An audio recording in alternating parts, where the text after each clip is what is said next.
Penn State, one of the most storied programs in all of college football, famous for its plain white helmets and blue jerseys. Its home, Beaver Stadium, is the third largest sports venue in the world, according to the World Atlas, seating 107,000 people, and yet it's always sold out. How did Penn State become so storied, and how did it endure perhaps the worst scandal in sports history? Well, let's find out. To tell the story of Penn State football, you have to talk about the rise of the program, and that all starts with Joe Paterno. He began as an assistant coach at Penn State after graduating from Brown. He served as an assistant from 1950 to 1965 and became the head coach in 1966. He served in that position for 46 years, the longest tenure by any coach in college football history, according to College Football Reference. His impact was felt even beyond the gridiron.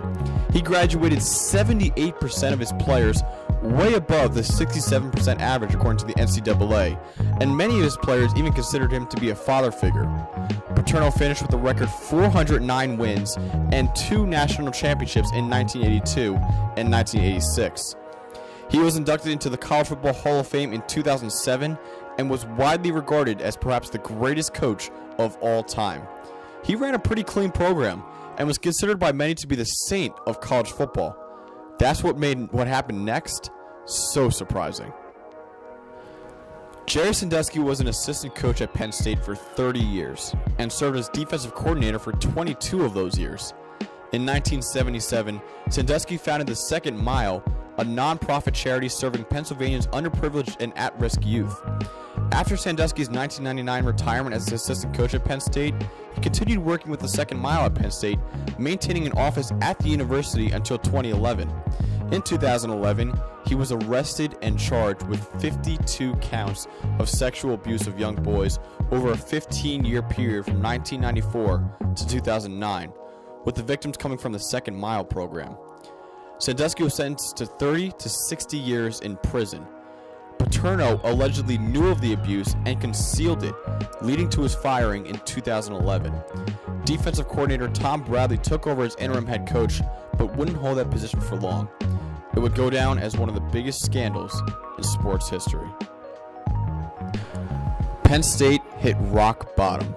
It was banned from postseason play for 4 years, as well as being stripped of 40 scholarships over those 4 years.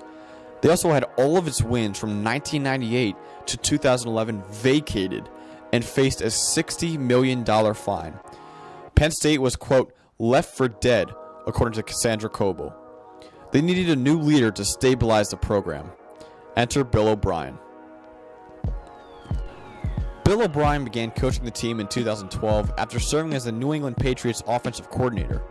Many thought that with all of the off-field distractions and a lack of scholarships, the team might not even win a game. They started 0-2, but finished with an 8-4 record.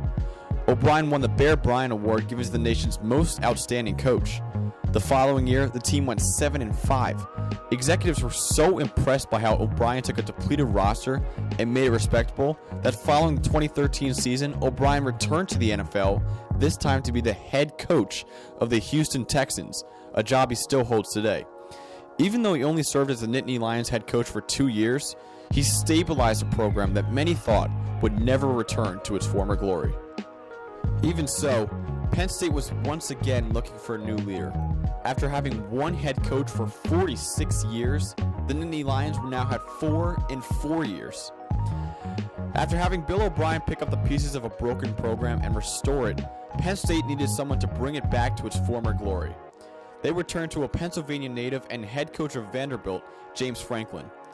Franklin was the Commodores' head coach for 3 years and finished his last 2 seasons with 9 wins in each, the first time Vanderbilt ever had back-to-back 9-win seasons, according to College Football Reference. Franklin also became the first African-American head coach in Penn State football history. In his first year, the team went 7-6, winning the Pinstripe Bowl against Boston College in dramatic fashion. The next year, they once again went 7-6, with a loss to Georgia in the Tax Slayer Bowl capping the season. Finally, Franklin turned the corner. Penn State upset the number 2 team in the country, Ohio State, off a blocked field goal during its whiteout. Then, the team would beat Wisconsin in the Big Ten Championship after being down 28-14 at halftime. Penn State went on to the Rose Bowl, where they lost to USC in one of the best games in college football history and finished the season 10-3. Penn State went 10-3 again the following year, beating Washington in the Fiesta Bowl. What Franklin has done better than O'Brien or Paterno did was recruit. He has brought in some of the best recruits Penn State has ever brought in. This year, Penn State is currently 9-3 and is waiting to see what bowl game they will play in. Penn State can be summed up by 3 coaches. Joe Paterno was Penn State. He brought the program to the highest highs it's ever been to, but he also brought it to his lowest lows, with possibly the worst scandal in sports history capping his career. Bill O'Brien came in and coached exceptionally well, keeping the team competitive when absolutely nobody thought they had a shot. He was a stabilizer. Once he left for the pros, James Franklin has come in and brought the team to its similar heights it had under Paterno.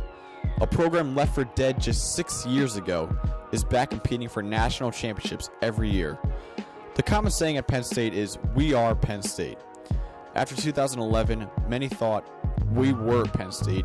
Even Sports Illustrated had a cover saying that. But because of Bill O'Brien and James Franklin, many still believe that we still are Penn State.